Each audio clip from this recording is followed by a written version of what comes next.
Olá, boa noite. Estamos começando mais um programa Diálogo Aberto, programa que é produzido pela Faculdade Palotina de Santa Maria e também a Universidade La Salle.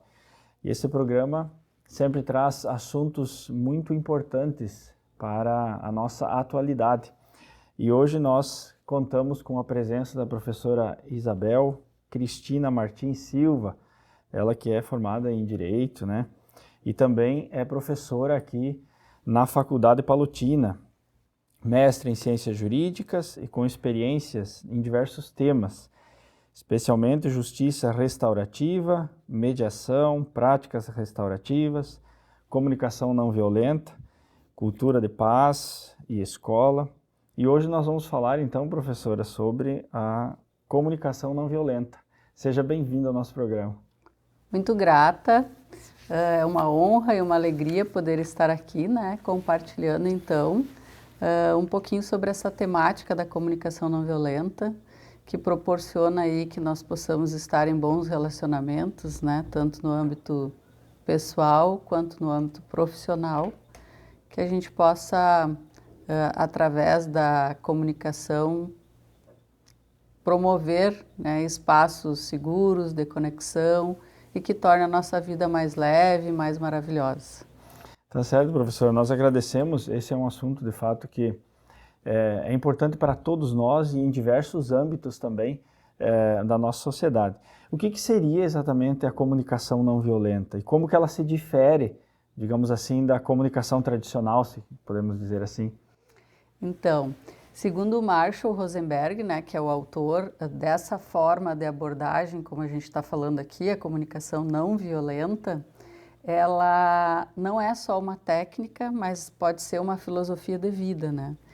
Então, quando nós chamamos a comunicação não violenta, nós podemos dizer que é um hábito de linguagem em que nós podemos trazer a nossa comunicação para a consciência, ou seja, nós respiramos um pouco antes de falar, né? Porque muitas vezes nós estamos no automático e quando tu falas em comunicação tradicional, o Marshall Rosenberg vai chamar de comunicação alienante. É a comunicação automática. Quando a gente recebe algo, automaticamente tu responde e muitas vezes essa comunicação cria ruídos, né? E os ruídos de comunicação são os maiores momentos para a geração de conflitos, para gerar conflitos, né? Então, nós precisamos trazer a nossa comunicação para a consciência, ou seja, eu preciso observar, que é um dos componentes da comunicação não violenta, é trazer para a observação, é trazer para o reconhecimento dos nossos sentimentos e dos outros, né? Porque a comunicação não violenta é uma via de duas mãos. Eu me comunico por meio dos componentes da comunicação não violenta e eu acolho quem está dialogando comigo da mesma forma. Então, por isso também ela é chamada de comunicação empática, né? Então, os componentes da comunicação não violenta são a observação, o reconhecimento dos sentimentos, as nossas necessidades e que forma eu desenvolvo um pedido para que eu tenha minhas necessidades atendidas ou de que forma eu atendo a necessidade do outro, né, de forma empática. Então, o Marshall Rosenberg diz que a forma é simples, mas em verdade a gente pode dizer que ela é, além de muito transformadora, ela é desafiadora, porque nós estamos numa vida, né, num cotidiano muito corrido, muito acelerado, e que quando nós temos a nossa mente acelerada, nós ficamos suscetíveis a situações provocadoras.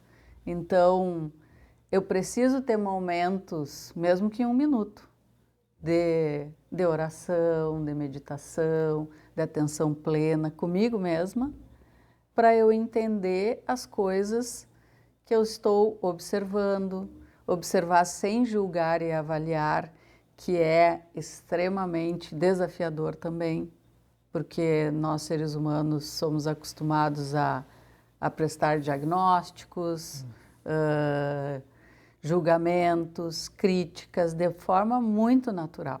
Vem, inconscientemente vem. Então, essa é a comunicação alienante. E que o Marshall Rosenberg chama, inclusive, de comunicação do chacal ou do lobo, né? E a comunicação não violenta ele usa como metáfora a linguagem da girafa, né? Por isso que ele usa a girafa como símbolo da comunicação não violenta. Por quê?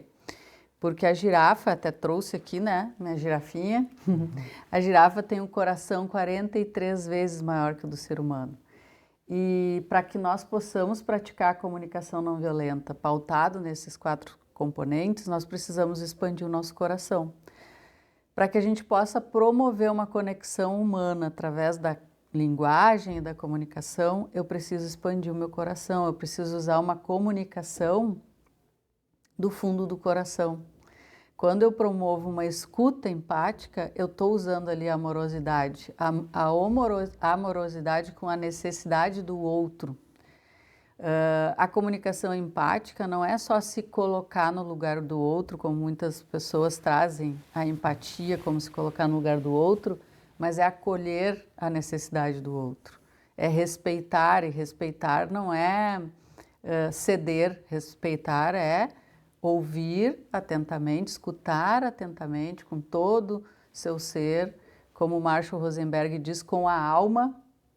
E em que momento nós nos escutamos com a alma? Realmente estamos todo naquele momento, ou toda, escutando o outro. Simplesmente porque ele precisa disso e não porque eu quero dar uma solução para a vida dele. Então, a girafa tem o coração 43 vezes maior do que o ser humano, né? Dos mamíferos é o mamífero com maior coração.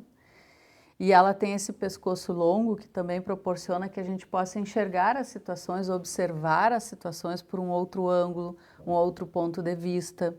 E também para passar a respeitar o ponto de vista do outro. Tem essas 2 orelhinhas, né, viradas para frente, demonstrando o quanto é importante a gente escutar, porque às vezes a gente tem muita ansiedade em falar, inclusive nós temos muitos cursos de oratória, né? Mas como diz Rubem Alves, qual curso de escutatória nós temos?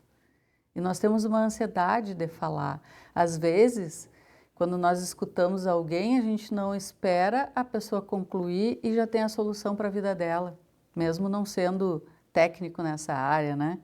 Porque dar a solução para a vida do outro é algo muito simples. Talvez a gente não tenha para nós, mas tem para do outro. E outro ponto da girafa que eu acho bem interessante falar são os cascos, porque a girafa tem esses 4 cascos que demonstram a importância da nossa autenticidade ao expressar as nossas necessidades. Porque muitas vezes nós fazemos coisas com a sensibilidade ou por medo, vergonha de magoar o outro, né? E não demonstramos a nossa autenticidade e não dizemos ou comunicamos com clareza o que nós precisamos naquele momento. E nós acabamos fazendo coisas de forma contrária à nossa necessidade e isso vai acumulando, né? Vai fazendo um cumulativo. Aí chega um momento em que a pessoa explode. E aí as pessoas dizem, nossa, Padre Alisson tão calmo, como que ele explodiu assim? É porque a pessoa, quando ela tem uma necessidade não atendida, segundo Marshall Rosenberg, e quando a gente começa a trazer para a consciência a comunicação, a gente percebe isso, toda expressão de violência, sutil ou expressa, é a expressão trágica de uma necessidade não atendida. Então, quando eu vejo um ato de violência, sutil ou expressa, eu posso, ao invés de julgar, avaliar e criticar, não deixando de cada um responder pelas suas responsabilidades, mas o meu papel ali é talvez fazer uma pergunta e não um julgamento. De qual a necessidade dessa pessoa não está sendo atendida para ela responder dessa forma. Então, professora, segundo isso que, escutando também você falar, né, toda essa simbologia da girafa, mas, sobretudo, me parece que a comunicação não violenta, ela não tem um contexto específico, mas ela é do cotidiano, do dia a dia. Ela é do nosso dia a dia e eu posso dizer que quando nós começamos a trazer a comunicação para a consciência, talvez a pessoa mais beneficiada com isso somos nós mesmos, porque nós começamos a praticar a empatia não só com o outro, mas consigo mesmo. A autoempatia, a autocompaixão, o autocuidado, né? Porque muitas vezes nós buscamos alternativas, buscamos técnicas, buscamos abordagens para me relacionar melhor com o outro, para alcançar como transferir melhor o conhecimento para o outro, para melhorar a capacidade do outro, né? Seja no curso de Direito, seja no Teologia, Filosofia. Se eu vou estudar, fazer um estudo, é para me aprimorar em benefício do outro. Claro que isso faz bem também, mas com a comunicação não violenta, nós começamos a praticar o autocuidado, a reconhecer as nossas necessidades, reconhecer os nossos sentimentos. Nós não somos educados na linguagem dos sentimentos e nem na expressão dos sentimentos. A maioria das vezes, quando a gente pergunta para as pessoas como você está se sentindo agora, as pessoas explicam, mas não expressam o sentimento. Porque nós somos ensinados a isso de uma vida inteira.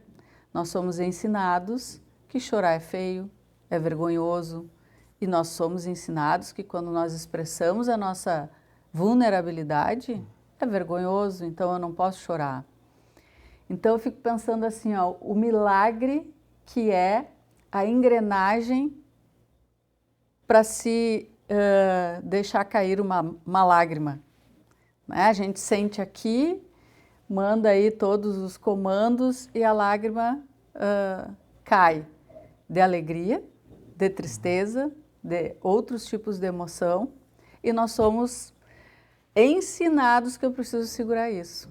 Tanto é verdade que se a gente for fazer um pequeno resgate, a gente vai lembrar de nós mesmos fazendo um pedido de desculpa quando eu me emociono. Então eu me emociono, corre uma lágrima, ou encho os olhos de lágrima e eu digo, desculpa, me emocionei. Por que isso? Eu me emocionei, tá tudo bem, porque eu sou humano e Deus nos criou assim de uma forma magnífica para expressar os nossos sentimentos. E nós somos abafados desde muito cedo, ensinados de que isso é mostrar vulnerabilidade e que não pode. Então, todo esse caminho da comunicação não violenta me mostra que as palavras têm muito poder. Então, eu tenho muito cuidado, é preciso ter cuidado com as palavras, né? O nosso cérebro não lida muito bem com ordens, por exemplo. Então, eu preciso transformar isso em pedidos e não em ordens. Muito bem, professora. É um tema muito instigante. E você falava também da dimensão de sentimentos e de como nós lidamos com isso e temos dificuldade de conseguir identificar, né, esses sentimentos também pela própria cultura, às vezes, né? Nós vamos continuar esse bonito diálogo logo depois do intervalo. Não saia daí, logo voltamos.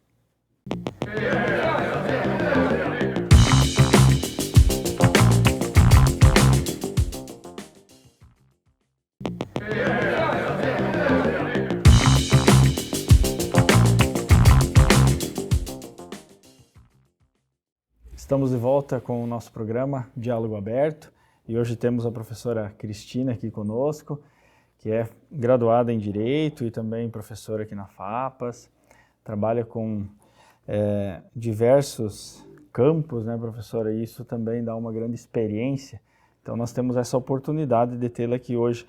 E quando nós terminamos o primeiro bloco, nós falamos da questão da expressão de sentimentos e tudo mais, a dificuldade especialmente que às vezes nós temos de reconhecer os nossos sentimentos e até mesmo nos culpamos por sentir às vezes, né? Então isso a professora vinha explicando para nós. E partindo desse quesito dos sentimentos, a comunicação não violenta, como que ela funciona dentro de situações de tensão? Por exemplo, confrontos. Você tem algum exemplo, algum elemento para trazer para nós também nesse sentido, professor? Quando eu pratico, ou quando eu conheço a comunicação não violenta com os seus componentes, né? Se eu tenho um momento de tensão, a observação é o primeiro elemento que vem. O que está acontecendo aqui? Talvez a gente possa pensar, não num momento de tensão extrema, ou até mesmo sim, né? Como o trânsito. O trânsito é um espaço de convivência coletivo, onde nós temos diversas situações que nós precisamos estar atentos. Ou seja, a gente precisa estar consciente. Mas a verdade é que a gente também tem o ditado, muitas vezes, de que quando a gente coloca alguma coisa no automático, é como dirigir. E isso,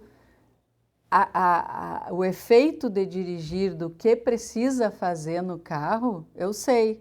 Mas os efeitos externos que vêm, eu preciso estar extremamente consciente. E isso é o risco, porque eu posso estar fazendo a minha comunicação de forma automática, e aí vem os elementos externos e eu preciso trazer para a consciência. Então, na observação para mim, quando eu exercito isso, é uma luzinha vermelha. Opa, aqui tem uma situação que eu preciso ter mais cuidado. O que está acontecendo aqui? Qual a necessidade dessa pessoa para ela expressar o sentimento dessa forma? Qual a minha necessidade agora? Eu preciso ter razão nesse momento ou eu preciso ter paz? Posso me centrar e aí buscar o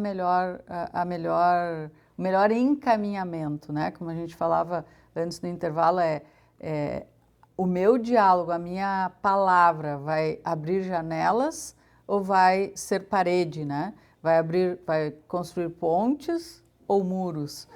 São escolhas que nós vamos fazendo e que eu preciso estar sempre atenta para que esse diálogo não se torne ainda pior, né? Então, a gente vai acolhendo e quando a gente tem consciência disso, é incrível, porque tu começa a perceber o quanto tu tem a possibilidade de te manter no equilíbrio. E isso te dá um alívio incrível depois. Porque quando a gente entra na mesma energia da discussão, da briga, do tom alto de voz, a gente só piora. E aí eu fico cada vez mais suscetível à situação provocadora, e aí eu tenho perda de autorrespeito, e aí eu fico naquela dinâmica, né? Ao contrário, se eu tenho autonomia nas minhas escolhas, eu estou fortalecida, eu tenho consciência do que eu vou fazer no segundo momento, eu consigo articular essa forma de diálogo para que a gente consiga chegar a um consenso ou pelo menos respeitar um ao outro, porque a comunicação não violenta não é a pessoa ser passiva, mas é ela ter autenticidade na expressão. E o Gandhi já nos ensinava, né? Depois que eu tive essa consciência também, eu não sou responsável pela violência que chega até mim, mas eu sou responsável pela forma como eu respondo a ela. Então, se uma pessoa é grosseira comigo, a primeira pergunta é: qual a necessidade dessa pessoa não estar sendo atendida para ela agir assim? E aí expressar os meus sentimentos. Talvez eu possa dizer: eu fico preocupada quando eu vejo você aumentar o tom de voz. Muitas pessoas, quando começam a estudar o Marshall, ele tem aqui nesse livro maravilhas, né, para a gente começar já uma prática, dizem, né, mas o Marshall é muito detalhista. E eu acho que não, eu acho que ele ensina a gente a ser objetivo sem perder a essência. Então, ter clareza na comunicação é algo bem desafiador. Então, a gente faz esse questionamento, né? Normalmente, o que nós queremos comunicar é compreendido, porque a gente tem certeza do que comunica, mas a gente não tem certeza de como que a pessoa recebe aquilo. E isso gera muitos conflitos por as pessoas também não checarem. E até porque, né, professor, me parece que é um método bastante prático, né? Então, os detalhes eles vão nos ajudando também a perceber como aplicar e como também se dar conta disso, né?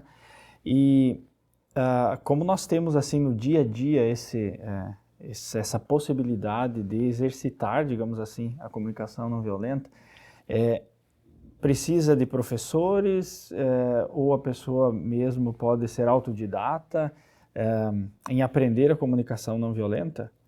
Então, o Marshall diz que muitas pessoas são naturalmente compassivas, né? Tem pessoas que compreendem as situações, trazem para a consciência, conseguem desenvolver, sair daquela comunicação automática, né? Das respostas automáticas, conseguem lidar com situações adversas de forma compassiva. E outras pessoas não. E segundo o Marshall, nós somos naturalmente compassivos e com o tempo nós vamos perdendo essa capacidade. Então, eu conheci a comunicação não violenta por meio da justiça restaurativa, que dentro dos seus procedimentos, círculos restaurativos, círculos de construção de paz, círculos de diálogo, utiliza a comunicação não violenta como a linguagem básica para conseguir ouvir, escutar as pessoas e buscar contribuir com os bons relacionamentos. Foi assim que eu conheci a comunicação não violenta, mas foi assim que eu comecei a praticar, porque mesmo sendo um mediador ou um facilitador de círculos de diálogo ou círculos restaurativos, eu não vou ser compassiva naquele espaço e deixar de ser fora daquele espaço. Então, por isso, os círculos de construção de paz, os círculos restaurativos, a própria mediação, o terceiro, ou facilitador, ou mediador, que desenvolve, que é esse terceiro que facilita o diálogo, também traz benefícios para si, porque ele leva para fora desse espaço essa forma de se relacionar. Somos humanos, né? Estamos em evolução sempre, temos momentos também desafiadores e o interessante é, depois desse momento, fui agressiva. Eu consegui trazer para a consciência e perceber que eu poderia ter me comunicado melhor, como eu posso fazer isso? Então é começar a se observar e eu acredito que com boas leituras a gente começa a praticar, mas é desafiador a gente olhar para a forma como a gente comunica. Não raras vezes algumas pessoas dizem assim, eu não sou violenta, eu não brigo, eu não discuto, eu não contrario, eu simplesmente ignoro a pessoa. Isso é uma forma de violência. Ou eu simplesmente fico quieta, ou seja, eu engulo isso. E em algum momento, essa angústia, essa mágoa, essa dor que daqui a pouco eu engulo e não tenho autenticidade para expressar o que me desagrada ou não, me desconforta ou não numa situação, vai explodir em questões de saúde mental, física, muitas vezes, eu não sei de onde vem. E são dessas questões. Então a gente vai fazendo leituras, vai praticando. O interessante é que nos cursos que eu já fiz pela vida fora, nós praticamos e aí nós percebemos o quanto nós somos violentos.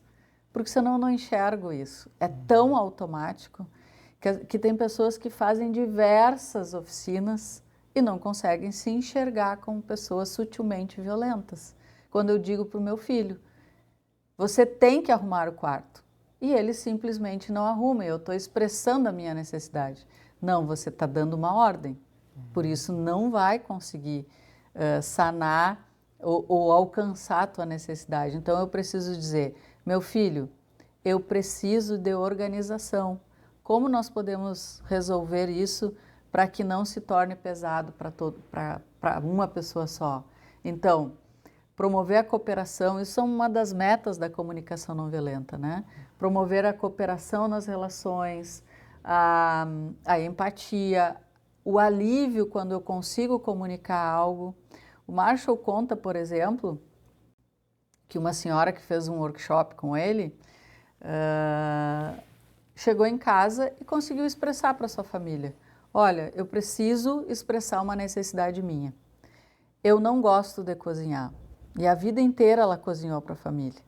Então, a partir de hoje, quem sabe a gente tenta cada um fazer o seu lanche à noite e todos ficam bem. Muito bem, dali a uma semana, os filhos chegaram no Marshall Rosenberg, num workshop, e disse, eu sou filho da dona fulana que fez o curso com o senhor. Ele, meu Deus, o que que houve? Disse, não, nós queremos aprender como comunicar, porque a minha mãe chegou em casa e comunicou que ela não gostava de cozinhar, não se sentia bem e como a gente podia resolver isso em conjunto, de forma cooperativa. E nós nos sentimos aliviados, porque ela cozinhava muito mal.